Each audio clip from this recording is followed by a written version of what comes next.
Hi and welcome to NUFC Matters with me, Steve Wraith. Got a special guest as always this week. We've got Steve Harmison. How are you, mate? I'm very well, Steve. I'm very well. Good to have you on, mate. Thanks for coming on. I want to start with Jack Charlton, mate. Obviously, you're an Ashington lad yourself. Very sad to see, the death of Jack earlier this year, and he's left a huge hole in Ashington, hasn't he? Really. He has. He'll be obviously sorely missed because he was around the town. He was around mainly on the Fridays because Pat used to get a haircut in Newbegin, and I'd have lunch with Jack. I'd say not as regular in the last sort of year or so, but before that, quite regular. He'd be in the golf club at Newbegin around about sort of 12:30, 1 o'clock ish, just as I was coming off the golf course, and I'd see quite a bit of him. And he's somebody who was around Ashington quite a bit. So to see the send off he got and the people that lined the streets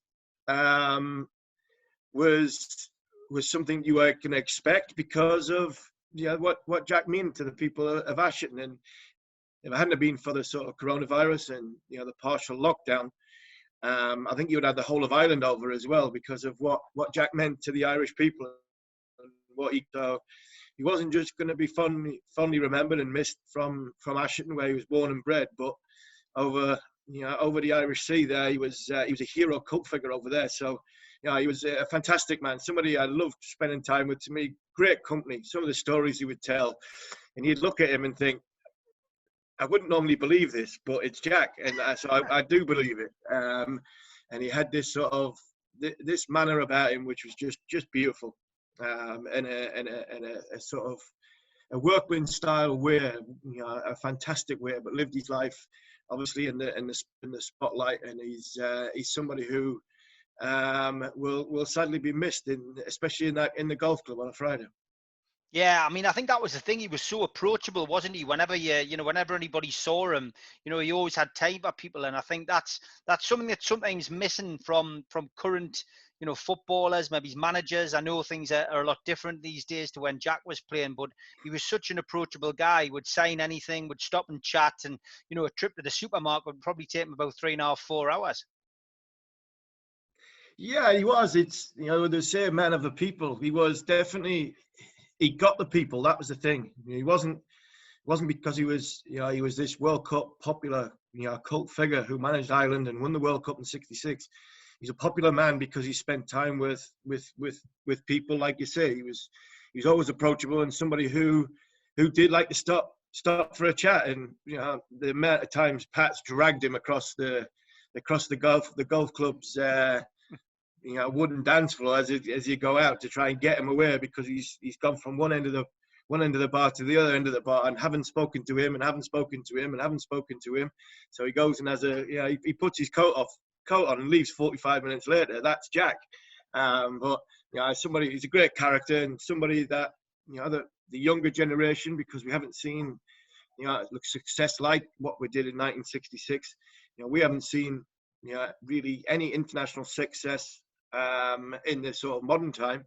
So these heroes that we've got that won the World Cup in 1966, this mad footballing nation we live in, sadly there's not as many, not many left now. So Jack is he is, along with Bobby as well, because I get upset when people have a go at Bobby about him not sort of coming back to Ashington and not having his a connection with Ashington as what Jack did.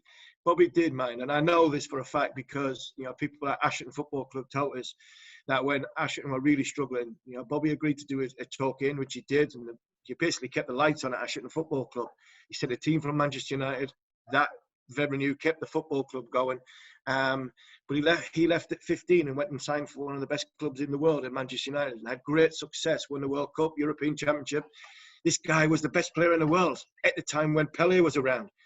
So to have them both, obviously, Ashington guys, we're thankful for them. And if people want to label anything towards Bobby saying he doesn't come back, well then for me that's nonsense, because he is somebody who forged a life at Manchester United and became the best player in the world, and he's from Ashington, so we're proud of him. Yeah, and people forget as well, he had that traumatic experience, and that's obviously going to make him, very, very close to the people of Manchester. He survived the trauma of going through such a horrific incident like the Munich air disaster. Is obviously, he's made Manchester his home, and rightly so. But yeah, you're right, he does get a lot of criticism, and it is undue. So he's another great son of Ashington, as are you, mate. I mean, you've carved your name in history, really. I always get a buzz when I stick my DVD on and watch the Ashes games that you played in, because it was, I'm a Newcastle fan, Newcastle lad, but proud to see somebody representing your country like you did. And that we've heard of Botham's Ashes. That was definitely Harmy's Ashes. It's great to sit back and watch that. It was an amazing time. What was it like playing in those games? Yeah, it was the last series on terrestrial TV, and a lot's been made of the broadcasting rights, and it's made the money for the game of football. It's made football. Broadcasting rights is made football.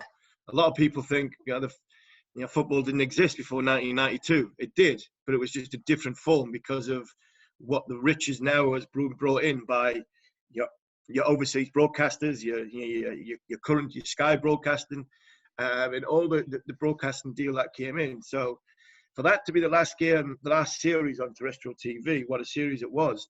I think Edgbaston, 8.75 million people watched that Sunday morning. The viewing figures were ridiculous compared to maybe it's 1 million people watch the cricket now on Sky. It just shows you the difference between having cricket on terrestrial TV, and we're getting back to that. We're starting to come back where we're going to have a small sampling, and I think that Sky especially have been good for that, pushing towards putting the cricket back on terrestrial TV, and that will get cricketers seen and heard of, because for the next 10 years, nobody really knew who the England cricketers were. Nobody knew too much about who was the England captain. The likes of Joe Root and Ben Stokes when they first came into the side. It took a while for it to get going. So everybody knew who Andrew Flintoff was. Everybody knew who Kevin Peterson, Michael Vaughan was, because they could see them every day on terrestrial TV. And that, for me, was why that made that series special. It was huge for the country. 20 years in the making of winning the Ashes. We hadn't won the Ashes in 20 years. So it's like Liverpool winning the Premier League. It is like Liverpool winning the Premier League. This great rivalry, a great history of a club hadn't won the Premier League for so long. So it was a bit like that against the best team in the world. They were the best team of all time for me, the Australian side. So to go toe-to-toe with them, to get in a position to beat them was very special. And it was something that a lot of people made not only a lot of money out of, but a lot of their careers after the game of cricket. They managed to forge themselves because people knew who they were. They knew who they were from a terrestrial TV point of view. So, but being involved in it, 7.5 weeks of madness. And it was at a time when I was training at Newcastle itself. It was brilliant. I remember coming, where did we come back from? We came back from South Africa, I think. And I went in to train with Paul Winsper at the training ground. And just before the first test match of the Ashes, I think we were just messing about in the gym, just a little refresher, getting a little bit of fitness. And I think it was Lee Bowyer, Scott Parker. There's a couple others, because Harps is massively into his cricket, and there's a few others that like their cricket. But the two stand out. Parker and Bowyer were like, Windy was asking him, "Are you going to watch a test match in the Ashes?" And I think Bo says, "Nah, I'll be walking my dogs. It's boring. It's no good at all." And then after that Edgbaston test match, we had a few days off. I went back in just for some lunch. And the first two people that came up to me was Lee Bowyer and Scott Parker, asking me what was going on, how was it like, and the emotions, and they were giving them some stick. "We're not walking your dogs." And Scott Parker's asking. He was brilliant. He was like, "That Shane Warne, can you not just, he bowls that slow, can you not just run down the wicket and hit it before it bounces?" And it's like, well, it doesn't always work like that. You can try, but many have failed. So, but it got different people engaged in what the game of cricket was. And that's what the 2005 Ashes series will always be remembered for, the amount of people that it connected with, and they got cricket on the front pages, and it got the game in a positive manner. I think that's the special thing, being involved in it. Yeah, you did a hell of a lot for Durham as well, and not forget that. You know, being involved, at that club, and it's grown from strength to strength. We now have Test match cricket there, and now we're seeing almost a conveyor belt of talent coming through from Durham, who are now playing at England level. It must give you an immense feeling of pride as well. You know, the work that you did along with so many others down at Durham to get it established. Yeah, Durham. It was huge because I had a little bit of a everybody goes through a tough time in their career where things aren't working. A little bit of luck doesn't go your way. Injuries don't come. And I had that during the sort of 2008, 2009 summers. Just ravaged with injury. Couldn't get back in the England Test team. The Test team were playing well. So I spent nearly 2 years with Durham in 08 and 09 when they won the championship. And arguably they're the best 2 years of my life, because there was less pressure on the cricket. I was enjoying what I was doing. The lads I was playing with it was like playing with your mates. It's like playing Sunday, to put it in a football context, it's like playing Sunday morning football. You choose to play with your mates on a Sunday morning, no matter whether you're playing for the Dog and Duck in the fourth division of the Alphabet League, or you're playing at the top level with the best teams in. You choose to play with your mates. Where Durham was a bit like that. When you went and played for England, it was like when you go and play on a Saturday afternoon for your little bit of expenses and your few quid playing in the Northern League or the leagues above. You got put with people. You got cherry picked to go and play there, and that was like what it was like with playing for Durham and playing for England. I love playing for Durham because these are the people I grew up with and enjoyed playing with, and that coincided with probably two of the best years Durham. I kickstarted Durham off. When they won the championship in 08.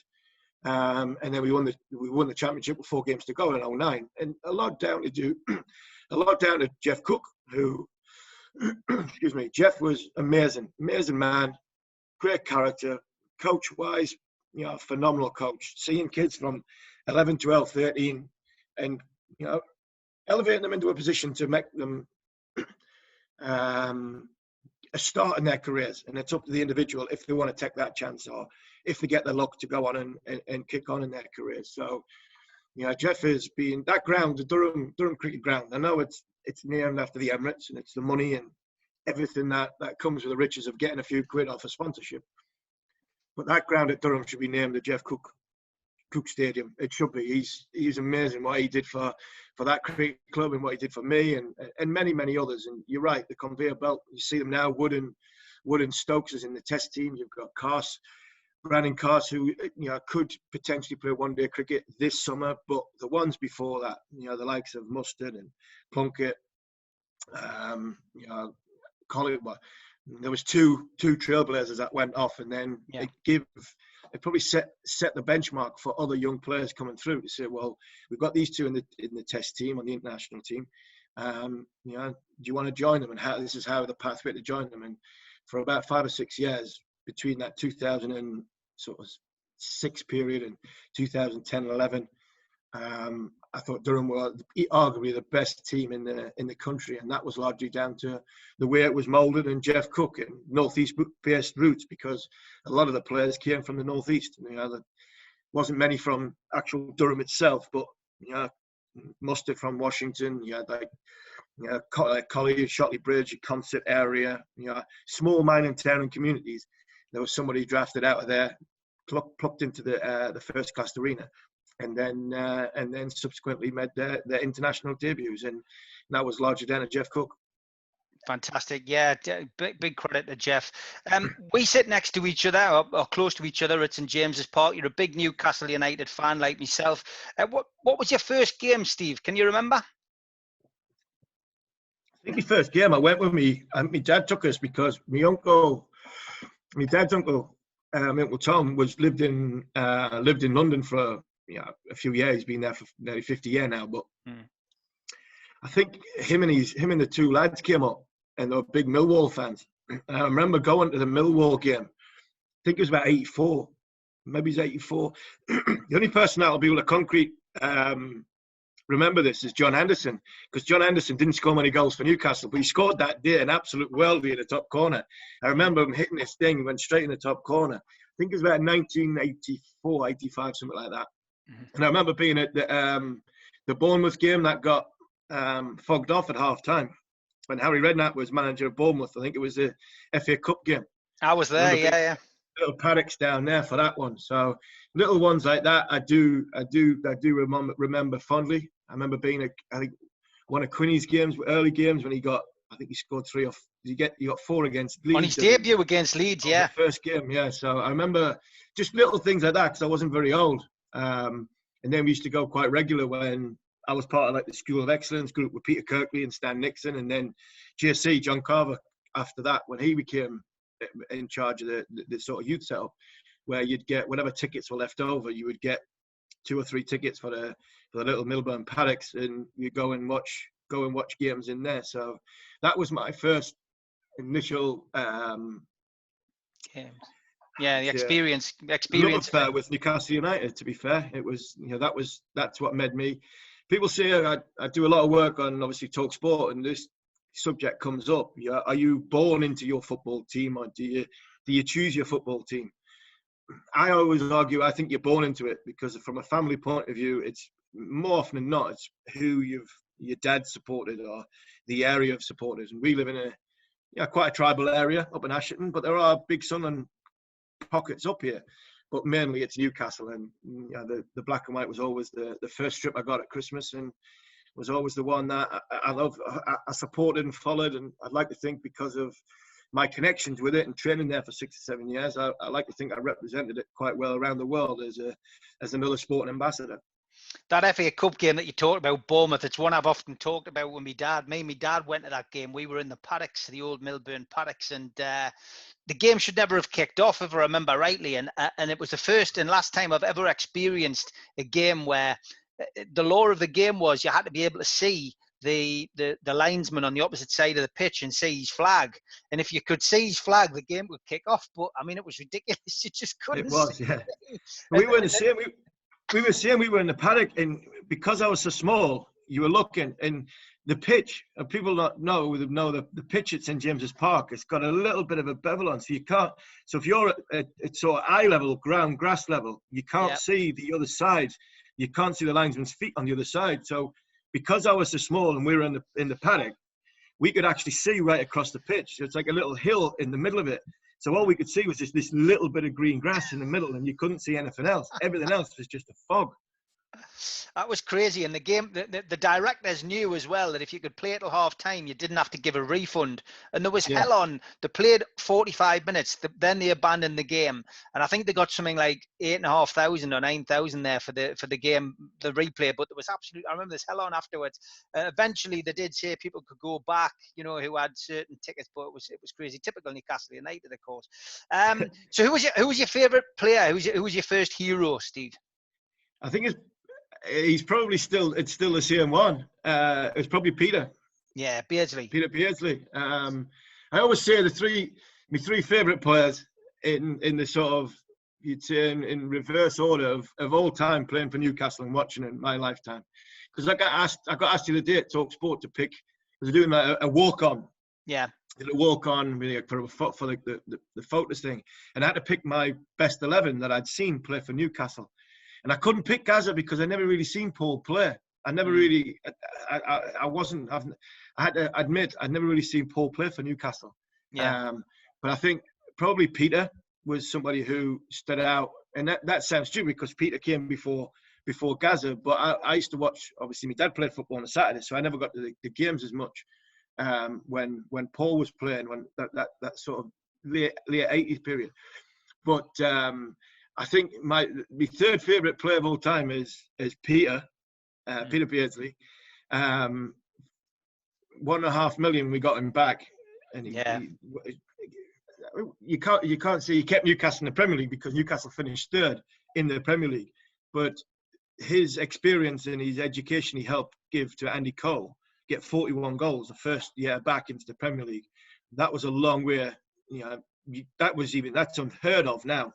Coming up from the Championship and having that sort of that ability to score that many goals, and Andy scored great goals, but some of the way Peter played in the layoffs and the through balls, I think Lineker, Gary Lineker, he's got a job on BBC largely down to some of the through balls that he didn't have to move. And that's not being kind of Gary. I didn't mean that. I was only joking. But No, I know what you so, mean. The 86, I think 86 World Cup and 1990, he didn't do too badly, did he, off Peter he Beardsley's did all service? right. Like, He did all right off that. So I think Peter, and then 15 million for Alan was, at the time, it's like 75 million for Van Dijk. But you pay it because you know what you're going to get, and you know you're going to get something special. In every, I don't think you can say enough for what Alan did for that, for that football club. And it'll be great to see him back in some capacity if a takeover does come as an ambassador, because people like that should be thrown out around the world and saying, look at this. This is my football club, and I think that would be something that should happen. But my favourite, and Al's not going to like this, but my favourite's Rob. It has to be Rob Lee. £700,000 for what that guy did for Newcastle United. I think in them three people, I think they're the best three players I've witnessed play for Newcastle as sort of characters and what they meant to the club. Put them in order of the three. I struggled, but for 700 grand for what Rob did for Newcastle United is pretty special. And I imagine he'll have a chuckle over that. He'll have a chuckle with Shearer over this. He will. I just think what he did for Newcastle, came in before it all took off, got on the back of the Keegan juggernaut, bought into what Kevin was trying to sell, and then to get Peter 2 years later, and then 4 or 5 years later get Alan. It was a special football club. And you always want to win things. And it would have been great to win a trophy. If ever a club deserved to win a trophy, I'm not just saying that because it's Newcastle United, but Newcastle, the black and white, was the second favourite club to nearly everybody in the country for a 4 or 5 year period. And I think if Newcastle had culminated in winning one of them, it would have been a special time. But winning the trophy, it didn't. We had some great times watching and travelling and in seeing that sort of famous black and white side with Kevin at the front, Shearer leading you out, and there were some special players played for Newcastle. You had to pick an 11. I'm interested to know who you had in your back four, out of interest, if you can remember. I went with, I couldn't get a centre half. For love nor money, I just couldn't get a centre that I thought would fit with it. Shea was in goals. Yeah. And the way Shea was in goals, I had Steve Watson at right back, because the reason why I'd want to at right back was because I grew up School of Excellence, 9, 10-year-old. I was part of the first group when the School of Excellence Academy started off. Yeah. And there was two lads at Benwell. Every sort of training session we'd have on a Tuesday night with Stan Nixon, just doing little tricks and flicks and stuff like that. And one was Alan Thompson, who had just had a car crash, who had the neck brace on. Yeah. And the other one was Steve Watson, and Watto was there all the time. And then Watto got into the first team at 16, and he was always somebody. It's like that cricket moment when you go at your local cricket club and you're 10-year-old and somebody that's played the first team cricket or has played for Durham turns up. You're interested in him and you're intrigued in him all the time. And I thought Watto was a great servant for Newcastle. So I had Steve Watson at right back, Philippe Albert in the middle, and my little Marabez on the left fullback with his shorts pulled up. And I love Bez. Honestly, I can't. We go to Portugal every year. Footballers, cricketers. Rob goes, Bez, Alan, and I tick the days down every single day to when I see Bez again. Him and David Hurst are the two funniest blokes I've ever met. The two of them come as a double act. And not only is he a funny man, but he's a great player for Newcastle. I just couldn't get that other centre half. It was Darren Peacock, Steve Howie. But I actually went with Colaccini because I thought Colaccini had an interesting first year when everybody was getting rid of him and he was sending him away, and he had a poor first year. But I thought he was brilliant after that. I thought Colaccini was an excellent servant for Newcastle. So I went with Colaccini as in the back four, and then three midfield players of what did I go with? I went with Gary Speed, Rob Lee, Ginola, Beardsley, and then Ferdinand and Shearer. I wanted to pick Gaza, but I'd never really seen him play. Yeah. I was trying to think of others that you could pick to put into it, but I think Beardsley. When people say, "Oh well, Beardsley playing," and he was a forward. cast your mind back to that 5-0, that great 5-0 victory against Manchester United.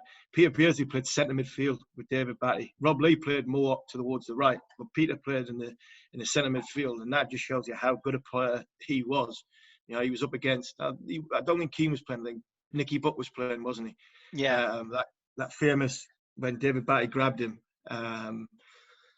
But for me, Beardsley, Ginola, Shearer and Ferdinand attacking force. I don't think Newcastle had many better options than what one that has been over the course of my lifetime watching Newcastle United. And I had to pick Rob Lee because I've just told you before he's the best player that. And the great late Gary Speed. He would be in. I think he would be in quite a few teams of all-time teams he played for, whether he played at Bolton, whether he played at Leeds, whether he played for Wales, or whether he played at Newcastle United. Testament to how good that guy was as a footballer and somebody who was sadly missed. Yeah, I mean, I don't think I had many different. I picked an 11. I think it was probably the start of lockdown, actually, when I picked it. Yeah, because Steve Howie went in the huff with us because I didn't put him in the team. I put it out on Twitter, and he said, "I can't believe we've known each other this long, and I'm not in the team." I put Woodgate in ahead of him, and I put Darren Peacock and Woodgate together. And I think my right back was the only difference from your team to my team was me right back, and I think I did go with John Anderson. I think that's who I picked because I'd seen Ando. I was lucky enough to see Gaza, but I don't think we saw the best of Paul. We saw it was in his infancy then, and he was certainly talented, but he was like he was rough around the edges then. It wasn't until he really went to Spurs that he changed. But I'll always remember that Crystal Palace FA Cup game I was there where he hits that ball and it just stopped in the stanchion at the Gallagher. We won 1-0 to take us into the 5th round. It went in slow motion, didn't it? It did, yeah. Fantastic, mate. Fantastic. I mean, but yeah, the only person I nearly picked at right back was Mark Hottiger. I thought he was a fantastic player. We didn't have him for a great deal of time. I thought because fullbacks was an area where we weren't blessed with, other than sort of Bez being somebody that was there for a long time. We tended to change our fullbacks quite a bit, but I thought Hottiger was very, very good, but I just went Steve Watson just because of he made his debut for Newcastle at 16. Yeah, still playing under the Keegan era. Played in every single position for Newcastle, even centre forward. I think we played at Liverpool one night, and he ended up playing centre forward. He was somebody I always sort of had to look up to, even though he wasn't that much older than me, 5-6 years older than me. But it was just them early memories of your School of Excellent days, and your whispers going round that first team players in, and it was him and Alan Thompson were always with Stan Nixon and Peter Kirkley up at Benwell on a cold, wet Tuesday night when the kids were training, and he was always somebody I had that in my mind. Yeah. Favourite manager in your time as a Newcastle fan? Oh, that's the hardest one, that, to be fair, because you got to say Kevin, but if it wasn't, Sir Bobby helped save my international cricketing career. And Sir Bobby helped me a lot as a person because of the doors he opened for me to come in and help. So what did he do, Steve? Just tell us a little bit about that. So, the story with Sir Bobby was I came off the back of, I got man of the match for England and Bangladesh, and I had a bad back injury. Didn't go to Sri Lanka about 8 weeks later, and there was a lot of talk in the England sort of media was down the road of, well, he doesn't want to play for England, he doesn't want to tour with England, so England shouldn't pick him, they should move on. And I just had a bad back. I was really struggling with my body. You've met me many, many times, Steve. I'm not, when they say ultimate professional, I would like to think, I was professional, but I wasn't the ultimate professional. My diet and lifestyle escapades were, if it had a head on, I drank it, and if it was deep fried, I'd eat it. So you could take a lad out of Ashington, you can't take Ashington out the lad. Exactly. So there was a lot of question marks on, whether I had the hunger and the determination to actually be a professional and an England international cricketer. And Paul Winsper rang me because I'd spoken to Paul a few times about the back problem I'd had, because Paul Winsper was Newcastle's fitness coach who worked with Durham when I was 16, and I came back from Pakistan with a back injury, and he helped sort it out. It was just growing pains, but put a program together, got it going. So anyway, I get a phone call off Paul saying the manager, Sir Bobby's read this article in the paper written by Derek Pringle, one of the former England fast bowlers, and he wasn't very happy. And he asked Paul, because Paul knew me, that if this was true and what it was like. And Paul said, "What about bringing him in here?" And Bobby was, "Yeah, I'm fine with that." So I went in, had a chat, sat down with Sir Bobby, and he just basically said to me, "Is this article?" Because Sir Bobby loves his cricket. You know, the one thing that he said to me, the one thing that he said to me, and it's the biggest, it gets me going, gives me goosebumps every time I mention it. He always said the one thing off his bucket list was to watch the Ashes away, watch the Ashes in Australia. But he never really had a chance because he was always working, never had a chance to go and watch it. Been to many Ashes test matches in England, but never been abroad. And we had a cup of tea, 5 minutes, and he just said, "Is this article?" And I said, "It's nonsense. I'm desperate to play. I want to get better. I want to do this." And he said, "Right, for the next 7-8 weeks before you got the Caribbean," I think it was 8. There was 8 weeks. He said, "Before the next 8 weeks, you come in here when he tells you, Paul. You meet when these meet, and you do what he says. If you do that for 8 weeks, you'll learn a hell of a lot." And I was like a little schoolboy. I was like, yeah. I'm an international sportsman, but I was like a little schoolboy. I was so in awe of Sir Bobby. And then he took me for a walk. "Yeah, come with me." So we went to the gym, stand in the gym. And he said, in 8 weeks, he says, if you follow these guys, and he pointed at Shearer, Speed, Harper, Given, Milner. So you follow them, he said, you'll not have a problem. You'll understand what it's like to be an international sportsman. And then he pointed at the lads in the corner, and there was Kieran, there was Titus, there was Greg Bellamy, I think Bowie was in the corner. He says, you follow any of them, and he says, you'll be out before you even come through that door again. He says, I can't get rid of them. He says, but I can get rid of you. I was like, yes. Honestly, I was shitting myself. I was like, yeah, fine, no problem. And I went in probably 5 days a week for 8 weeks. Never went outside with them, did any football stuff. I made sure I trained in my own kit because I didn't want to. I try to keep as away from the Newcastle brand as possible because I knew what it meant to wear that, and I wasn't wearing it. I wasn't wearing it because I'd earned the right to wear it. I had my own Durham kit on because that was what I'd earned the right to do. And I ate with them in the morning. Another great story. I ate with him in the morning and then ate with him in the afternoon. So I was eating the right thing twice a day. I was training hard twice, sometimes 3 times a day with the injured players. And the very first time at lunchtime, I've sat down because Paul said, no, go and get some lunch. So I've gone in, I've got my lunch, and I'm sitting. I was one of the only ones in there. And then the lads started coming in. I've got this great big plate. And I mean, the plate, you couldn't climb it. It was massive. The food that was on it, it was unreal. So I'm sitting there. And Gary Speed and Shea Given, I'll never forget this. I've mentioned this to Shea loads of times. Gary Speed and Shea Given come and sat down right beside me. And they were staring at me. And I'm looking at them. And I'm like, what are they looking at me for like this? It was about 5-1. And the doors pulled open. And Sir Bobby came in. And he went mental. He had a right go at me. Did you not tell them what's going on? Nobody eats in this building before 1 o'clock. Nobody. And that's even you pointing at me. He's had a right round at me. And I've looked at these two and I'm going, you could have told us. And he went, nah, you learn the hard way. The two of them looked as though they were going to chew my arm off because they were that hungry, but it was 5-1 and nobody could eat. But what that stood for was the building stops at 1 o'clock. The whole building stopped at 1 o'clock. So whether you are a player for the first team, a player for the reserves, a secretary, or part of the coaching staff, everybody eats at 1 o'clock.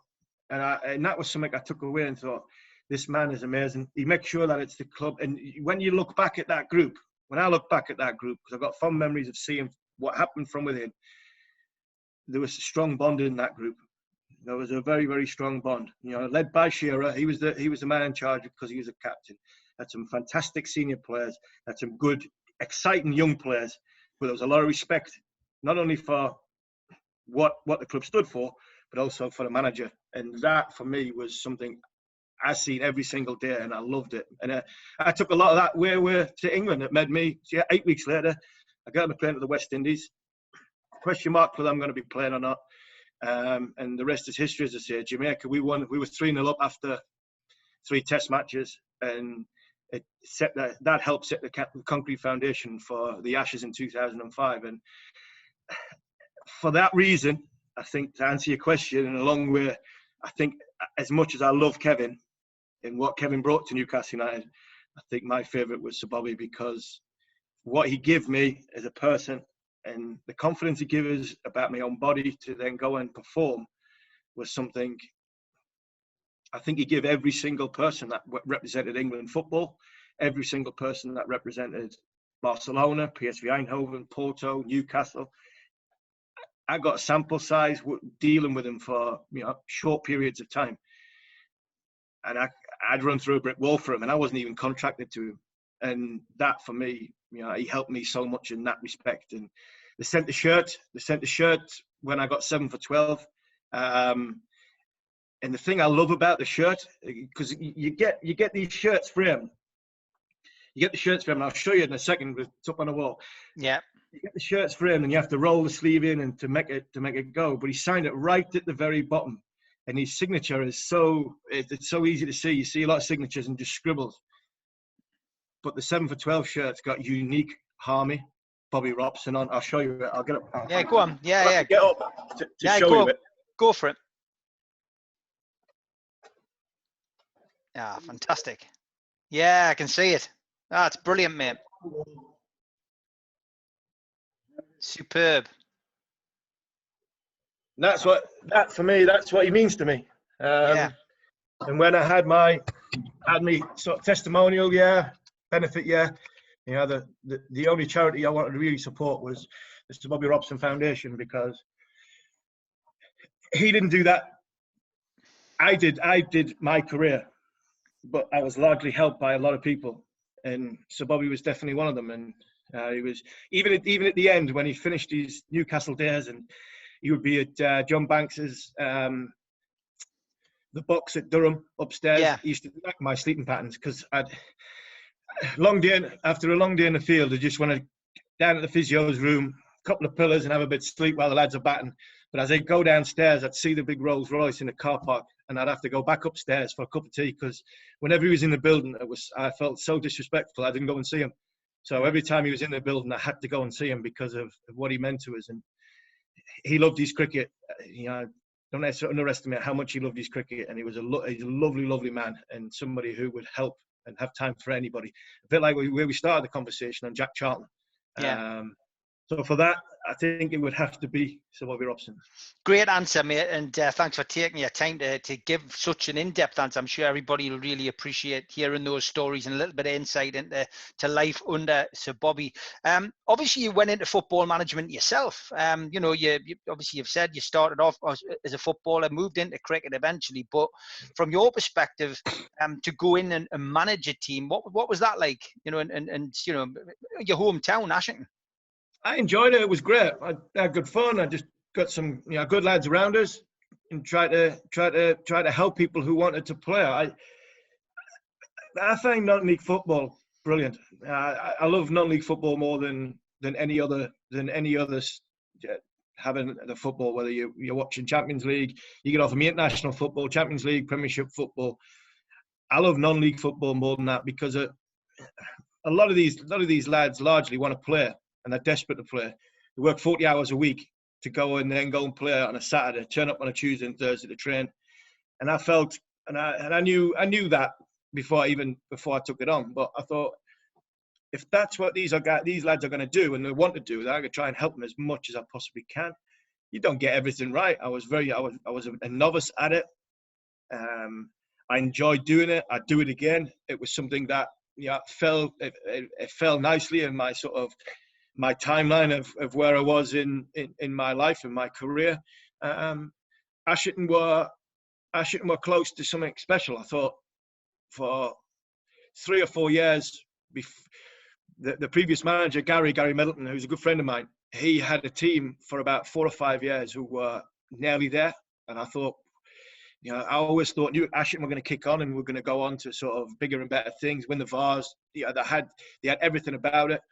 And then all of a sudden, there was about a year, 18 months where things just weren't working, whether it was players getting attracted.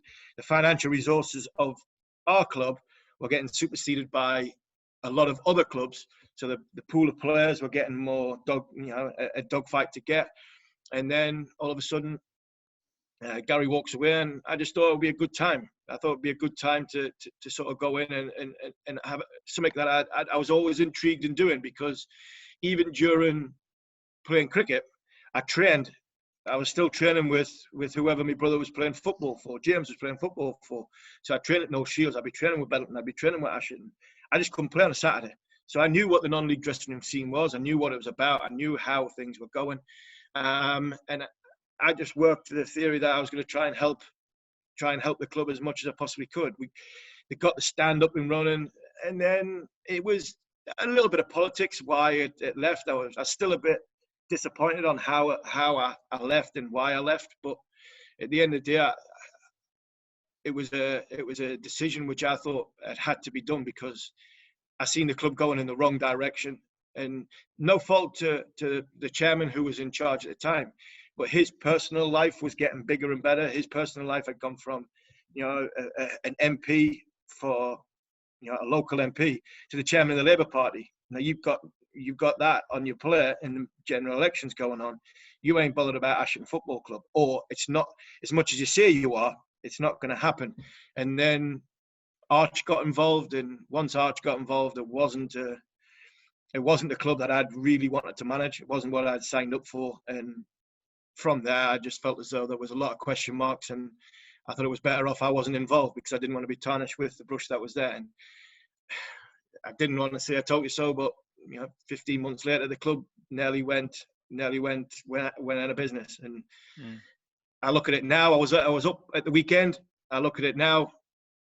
There's a new chairman. There's a new structure at the club, because the old structure didn't really have time for the club, because of not blaming Ian Lavery or anything for that. It was just he had a bigger and a bigger job professionally, and he had to look at that side of it. So now Brian Shotton's come in. Ian Skinner, who was assistant manager to me, is now manager of Ashington, and they're starting to pick the pieces up. They had a really struggling year financially last year, just to sort of make ends meet, to sort of pay the bills, to get everything going. But this year, it's the next rung on the ladder, and the year after will be the next rung, and they'll get there, because there's some good people. There's always been good people at Ashington, but what you've got now is you've got people who are focused on being there every single day and trying to make the place better. A little bit like the Dunstan model. Got to try and get it, because for me, Dunstan, that's the best run non-league club in. Well, I'd say it's the best run non-league club ever, because it's where them lads are. But the committee there are getting older, and new people have got to come. So, and it's great to see that clubs like that are advancing and moving forward. And the non-league scene is quite healthy. I've watched quite a bit of the higher standard of non-league in the Northeast in the last 2 years, when Ben went to South Shields. Set up there is magnificent. Two great lads who have got that in Lee Picton and Graham Fenton. Even though Newcastle fans will not thank me for mentioning Graham Fenton's name. Yeah. But two great lads, two great coaches, and they'll get there. They'll get to where they want to be. Morpeth, again, I don't know too much about Stephen Turnbull, but what a fantastic footballer he was. And he's got tough shoes to fill, because Nicky Gray did a fantastic job for Ken Beattie at Morpeth.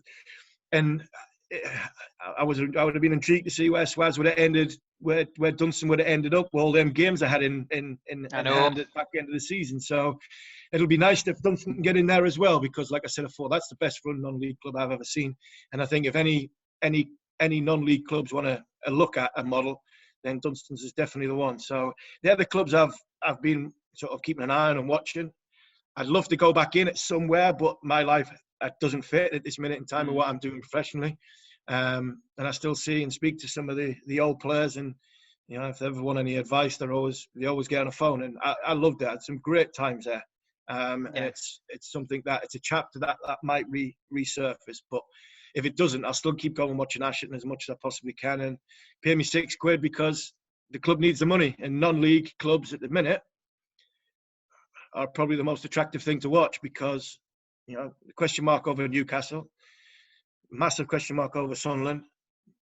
I think Middlesbrough will come good this year under Neil Warnock with his experience, but fans aren't allowed in the grounds. So I urge all Newcastle supporters, to wherever you live, to go and spend £6 on a Saturday go to one of your non-league clubs. It doesn't matter who it is. You don't have to go to the best one.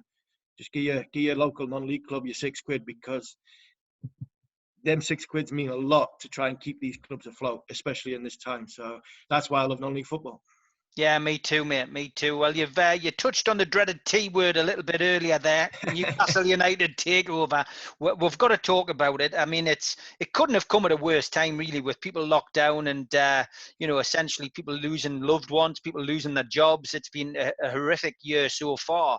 But the takeover obviously came. There was a lot of euphoria around it. People thought it would be a formality. There was no red flags in April. Then suddenly something changed in June, and we've been on this up and down roller coaster of emotions. We still really don't know where we stand. We know that Mike Ashley wants to sell to the Saudis. We know the Saudis want to buy the club.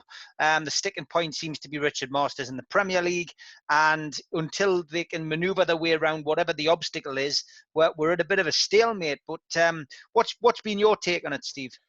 It's been frustrating, horribly frustrating, because I sit on a breakfast show in the morning on a national radio station, and every time it's mentioned, I'll say what I feel, and then I get abused by Newcastle fans. Yeah, it's because it's like that. It's like that. It's something which, it's divided a lot of people. Yeah. Is it going to happen? Isn't it going to happen? Joe Bloggs down the street says on Monday, such and such. John Smith says it's going to happen Friday. And in reality, the person who follows me on a show most mornings on TalkSport is Simon Jordan, and Simon Jordan said right at the very start, the minute that became public, it became a much harder deal to get across the line. And whoever's made that public, whether it's the Saudis, Amanda Staveley, to try and push it along, arguably has made it harder for the takeover to go through. So somebody was going to back out. It was never going to be Mike Ashley. It had to be the Saudis once it was in the public domain, and the Premier League weren't not doing their job, but they weren't really sort of looking at it seriously. And it's taking for the MPs to get involved. And that, for me, to get it to the MP should not be having politics in football and sport. It should never mix. It should never come to that.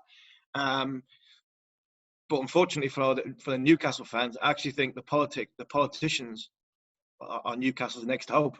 Yeah. Because if Masters does have to go in front of the select committee, the culture and sport lot, he has to then give answers. He has to give honest answers on why it can't go ahead. Because, like you say, it's like buying a house. You agree a fee. One buyer wants it. One seller wants it to go through, and it should be as simple as that. But I understand the complexities of what Saudi Arabia brings with the human rights issues, and whether the piracy is a big issue or not. Who knows? I don't think anybody really knows the ins and outs of what the deal is standing is struggling for. But while there's hope, and I think while the Saudis aren't going away, I still think it's going to happen. Am I one of the Newcastle fans who thinks it's Saudis or nobody? I probably am. For the simple fact is, and this might be being totally wrong, but we've seen American owners come into football in quite a few places, and it's not really worked that much. And you look at our rivals down the road, and the Ella Short stuff. You look at Randy Lerner down at Aston Villa. Have they got the money? You got to have serious amounts of money now to be in Premiership owner. The country owns 2 or 3 clubs now, and I just worry that if it went down to the guy who's got the TV company, Henry Morris, if it goes down that road, has he got the funds to not only to buy the place but to fund the place and to make it what you want? Where I probably am. I wasn't, but I am now part of the Newcastle brigade of it's Saudis or nothing. For the simple fact is, are we going to be in the same position we were with the American owner than what we are with Mike Ashley? Somebody that's come in, looked to sort of build his brand, look to stabilise everything going, not have the financial resources and clout to go and buy some of the best players or attract the best players to Newcastle in the world, where the Saudi Arabians have. And I think they've already made statements to say that 250 million put into the infrastructure of Newcastle United, whether it's buying players, the training ground. And let's be fair, when I first got in it, we talked all about Sir Bobby Robson. When I first went in that training ground, it wasn't a Premiership's training ground. It was like a sports centre. Now it's a lot better. It is a hell of a lot better. It's not up to some of the standards that you could have, but I still think it's an adequate training ground for to get teams prepared for Premiership games. But if they weren't willing to come in and spend the amounts of money that they're on, about 50 million into the infrastructure of the academy to make it an all singing, all dancing place, then that would be, for me, that would be the way I'd want it to go. Can we attract? We need to talk about money. People say, oh, well, money talks and money attracts. But who is going to buy these players? Who's going to do all this stuff? I think that the infrastructure in Newcastle United from board level, and I mentioned his name before, Alan Shearer, and players, figures and ambassadors of that ilk, I think that would be the way I'd be looking to go down, and getting top players on board that have played for Newcastle, good ambassadors that we can roll out around the world to attract and build a brand up of Newcastle United, a bit like what City are doing. Man City do it, Paul Dickoff does it with Man City. I work with Ray Parlour, he does it for Arsenal. And attract these big name players to come and say, right, it's an area you want to be living in, it's an area you want to play in. Because the first 2 or 3 players, if Newcastle don't get that right, then arguably that could be the end for Newcastle. You look at Angel Di Maria's move from Real Madrid to Man United. He wanted to go to Paris Saint-Germain. I openly admitted I hated being in Manchester. I didn't want to be there, but I knew it was the only way I could get to Paris. Now, if we get 2 of them for 50 million or 100 million in the first 3 players that come, because Newcastle's, let's be fair, it's a long way from London. Yeah. It's a long way from Paris. It's a long way from Madrid. So them 3 or 4 signings at the start has got to be right for the club going forward. And if they don't get it right, they can be playing catch up after catch up after catch up. So it's going to be an intriguing time on what happens. We all want the takeover to go, but I think the most important people will be who's making the decisions once the new owner comes in, or the new people come in, and making sure that Newcastle are stably very, very secure. Because if they get people who don't get the area, if they get people who haven't been to the area, don't understand the area, don't know what's going on or what it's like to live up here, then all of a sudden Newcastle could be in quicksand, and it could sort of seep through. But it's another wait and see moment. It is, mate. We can all have these great ideas. We can all want to play fantasy football, signing Lewandowski's and Gareth Bale's and stuff like that. But at the end of the day, until Vince Oman gets off a plane at Newcastle Airport wearing a Geordie shirt, drinking a bottle of brown ale, and singing the blatant races, I'll not believe any rumours until it actually happens. Yeah, same as me, mate. We'll finish off just with, looking ahead to the new season, really. And obviously, without a takeover, we have Steve Bruce still in charge. We've all got to put our hands up and say Steve Bruce, did well last season. He kept Newcastle United up. It wasn't his opportunity to, it wasn't his chance to buy players at the start of last season. He came in with the weight of the world on his shoulders because, he wasn't anybody's first choice. It wasn't even the club's first choice. But he did well. He kept Newcastle up with games to spare. He's now got the opportunity to buy players, although he will believe he's on a limited budget and, left with loan signings. What does he need to bring in, Steve, do you think? What does he need to bring in to improve that team from last season? I think when you look at it in the grand scheme of things, we haven't replaced what kept we up quite comfortably the year before. I think he did a great job. He did a fantastic job. I thought that to come in too, they were already overseas. The team were already overseas when he was appointed. So Neil Redfern and Ben Dawson had the team. He had 2 signings for 60 million already been agreed. That was before him. He'd lost 3/4 of the goals in Perez and Rondon the year before, hoping that these 2 would, and let's be fair, St. Maxim had a decent season, but for the first 5 or 6 games, I thought they'd just get him. He was a freestyler off Soho, chucking pound coins at him at Soho, keeping balls up and things like that. Yeah. A breath of fresh air. But you worry that if the club stays in Mike Ashley's ownership, towards the end of the transfer window, a big offer could come in for Alan St. Maximin. you worry as a Newcastle fan that that could happen. I'm over the moon they've signed Matty Longstaff. And I could understand in a way that he wanted to go and play some games, but I couldn't understand the club's point when the way they've set the stall out and signing younger players for a sell-on value, that if this was what Matty was wanting and do and potentially going to Udinese and then come back to Watford, then why couldn't Newcastle do that? Why couldn't Newcastle give him a 5-year contract, give him a few quid in his pocket and say a top championship club, a Middlesbrough or whatever that were advancing up there, well, you pay 80% of his wages and you can have him for a season. That's if that's what the plan was going to be for him, or that's what the proposition Matty Longstaff leaving for. He probably wanted to play for Newcastle United, but if Steve Bruce couldn't offer him that, give the kid a chance to play some football. What Newcastle need is somebody to score goals, and that's what everybody needs. They haven't got the money to find that. They've got to pull a little rabbit out of the hat from somewhere, whether there's a Frenchman, an Italian, or a Spanish sitting in the wings at one of the bigger clubs who has been unheard, and he can get a loan deal and get that one through. It'll be nice. But Newcastle need to find a way of scoring goals, because we've stayed in the Premier League for 2 or 3 seasons now under Rafa and under Steve by defending. And Bournemouth found it last year. The teams do find it. The bubble will burst. Now that you do get found out. So I hope it's a positive end of the transfer window, and it's a good start for Newcastle. We've got some fantastic players, and I think the only thing we lacked was the goal scoring threat, and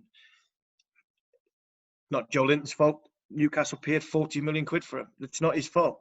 The one thing I will say about Joe Linton, every time I see him in a black and white shirt, never thought he had his head down. I never thought he hid. And I always thought he was trying his hardest, whether he was wearing black and white, he was wearing the orange shirt. It just didn't happen for him. And I spoke to a couple of people who are from inside there, and they say, he's a big, strong lad. He's a big specimen. He might have a trigger and he might come good. So, fingers crossed. If he has a good pre-season, scores a couple of goals, he might be the 40 million pound man that we strive for. Because I mentioned somebody before that came over from South America, and he was quite ordinary in his first season. And I picked him in my Newcastle 11. That was Colaccini. So he was poor in his first year. Fingers crossed. Joe Linton goes through the same way. Another year for Almiron, getting better and stronger and more used to the Premier League. Another year for St Maxim to get stronger and better. Newcastle have got another midfield player, possibly. Hendrick gives you a lot of energy, gives you some experience, alongside Shelvey. And you're probably looking at another fullback. But I thought Paul Dummett I think Paul Dummett's been one of Newcastle's best players in the last 2 or 3 years. So me too. A fit, hungry Paul Dummett, I think will add to what was a struggling defence by the end of the season, because we're limited on numbers. So I don't think Newcastle are miles away. I don't think we've got the resources to get ourselves into that sort of 8th to 6th bracket. But I think with a good squad, a good bond, and a good start, you get into the crest of a wave. You just never know. And you look what Sheffield United did last year. They started like a house on fire, and because of a strong unity, and I think Newcastle do look as though they've got that. The players inside, they look as though they've got a decent team spirit and a good bond between them. That could get them a hell of a long way, especially in troubling times. So, fingers crossed that it goes on the upward curve for Steve Bruce, and we get off to a good start, because we know what happens if we don't get off to a good start. Things can spiral out of control very, very quickly. And with that transfer window, I think that's a disgrace. The transfer window still being open, for the simple fact is, I think a lot of footballers now sometimes look for excuses and they're a bit soft. And if you're on a struggling side, first 6 games of the season, you might be trying to exit strategy out of the club. And I hope that wouldn't be the case at Newcastle. Harmy, interesting stuff. Fantastic to have you on the show, mate. Much appreciated, and stay safe. And anybody wants to catch Steve and listen to his views, as always, get him on Talk Sport. It's always great to hear him. Steve, thanks for your time, mate. Take care. Cheers, Dave.